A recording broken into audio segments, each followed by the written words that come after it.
آپ on road ہیں, آپ کے پاس ڈرائیونگ لائسنس نہیں, تو پتہ ہے کیا ہوگا؟ آپ کے خلاف FIR ہوگی اور آپ پھر پابند سلاسل ہو جائیں گے.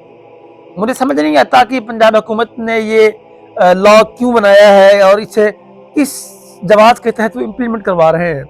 میاں صاحب سزا یافتہ ہیں, نااہل رہے اور پھر وہ MNA بن گئے. بی بی صاحبہ خود سزا یافتہ رہیں, نااہل رہیں اور بعد میں جیسے تیسے کر کے وہ بھی CM پنجاب بن گئی.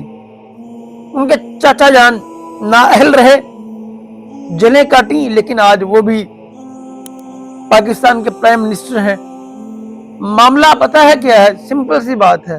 ایک غریب آدمی کے بیٹے کا پرچہ ہوگا, بڑا بہترین ہائی فائی اسٹوڈنٹ ہوگا, اس کا کرمنل ریکارڈ بنے گا, خواہ اس کے جتنے اچھے مرضی نمبر ہوں, وہ کبھی کسی اچھی پوسٹ پہ جاب نہیں کر سکے گا. غریب کے بیٹے کے ساتھ ہی زیادتی اور ظلم کیوں؟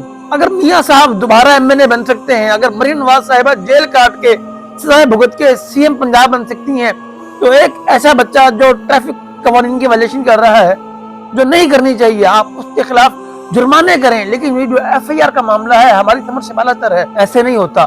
ہمیں یہ بات سمجھ ہی نہیں آتی, ہمیں یہ بات ہمارے دماغ اور دل میں بیٹھنے کو تیار ہی نہیں ہے کہ آپ ایک چھوٹی سی وائلیشن پہ کسی کا پورا کریکٹر سرٹیفکیٹ تباہ کر دیں, پورے کا پورا کیریئر تباہ کر دیں.